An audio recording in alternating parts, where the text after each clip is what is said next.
Today we're also very lucky to have Dr. William Wei with us.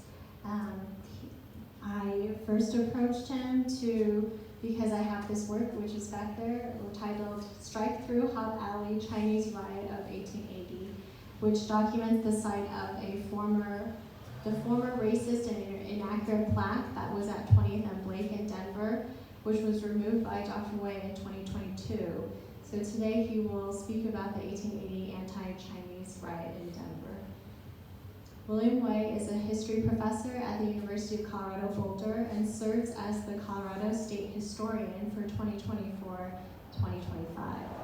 He received the Asian American Hero of Colorado Award from the Colorado Asian Culture and Education Network in 2022. His first book, Counter-Revolution in China, The Nationalists in Jiangxi during the Soviet period, from University of Michigan Press, won the University of Colorado's Eugene and Kayden Faculty Book Manuscript Prize. His book, Asians in Colorado, A History of Persecution and Perseverance in the Centennial State, University of Washington Press, was a finalist for the 2017 Colorado Authors League Award for General Nonfiction and was listed as one of the 50 books to understand the West from the Colorado Sun in April 2021. He is currently working on a book-length study titled Kong Since the Handover, A History of Protests. Please join me in welcoming Dr. Wei.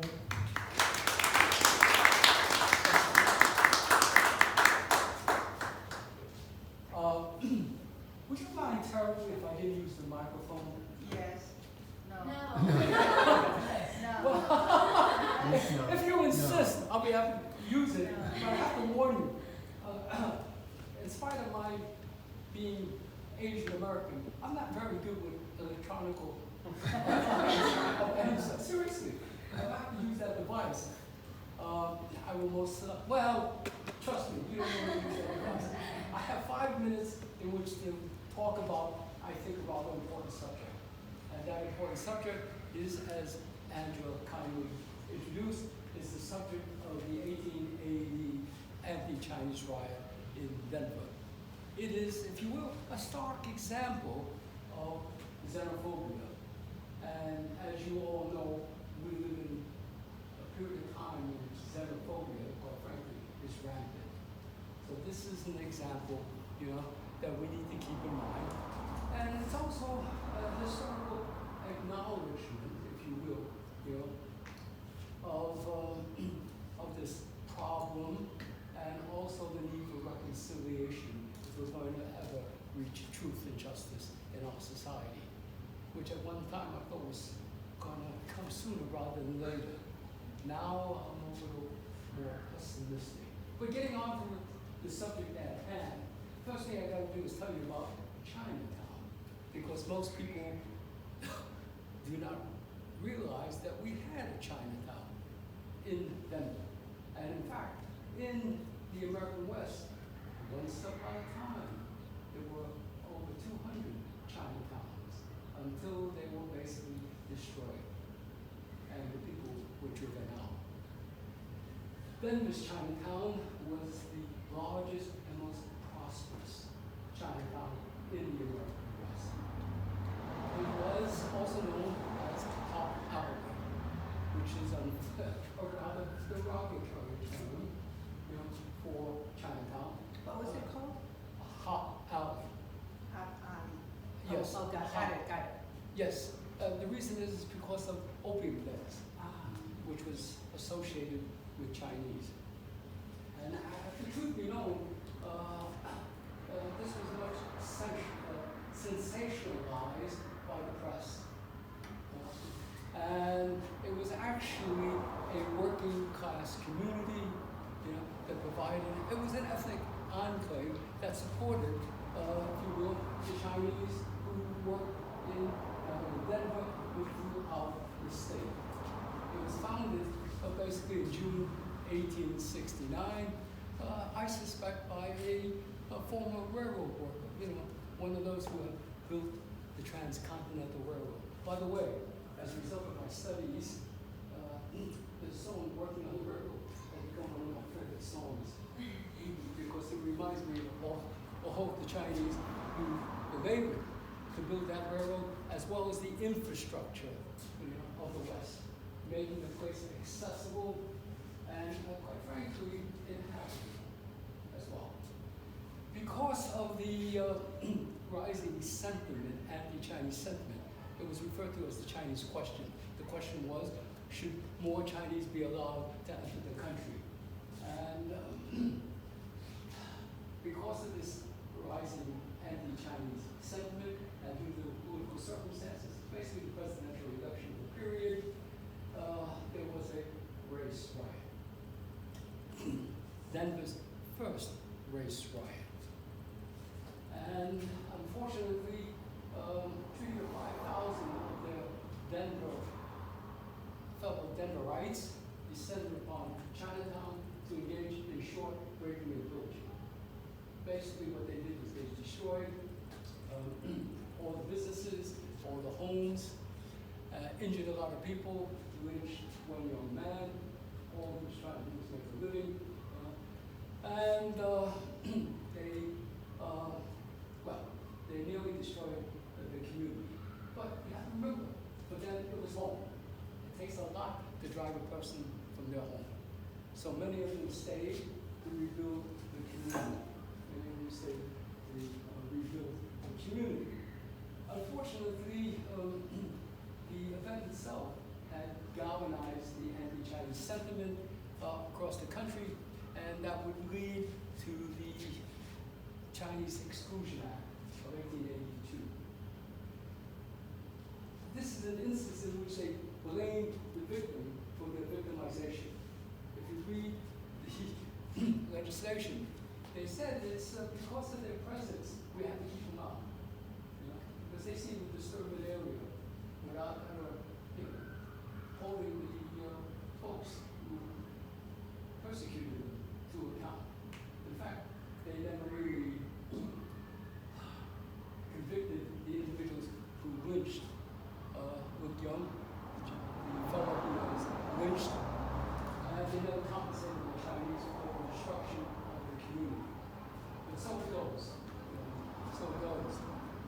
Because of the Exclusion Act of 1882 and other acts, the Chinese were, as you know, kept out of the country until 1965, when some folks were once again allowed to come to the United States.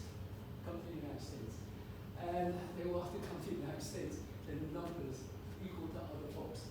If I was to talk about our immigration history, I'd be here for forever. Because it's a very complex problem.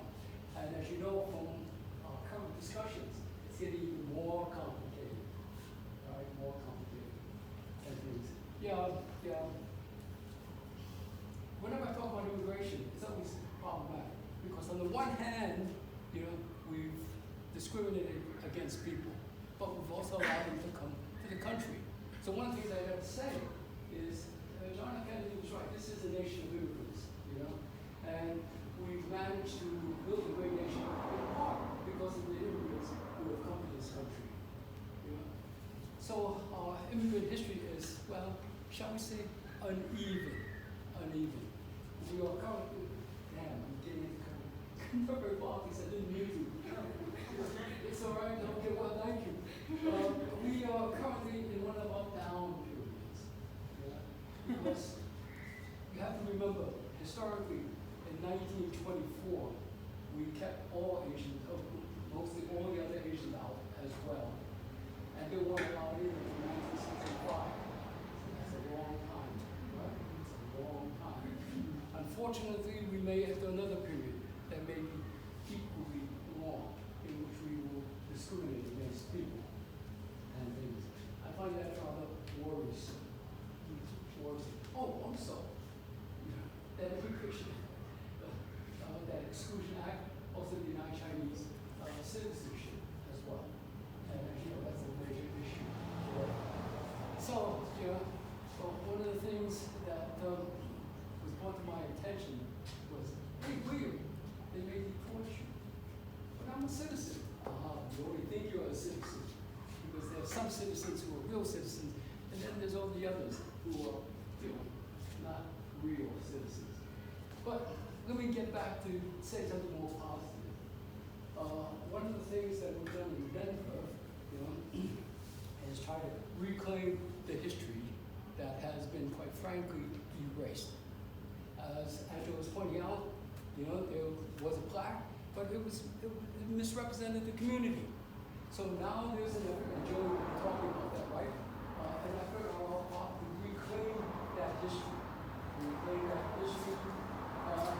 So that people will understand, you know, that we were part of the society we have contributed to.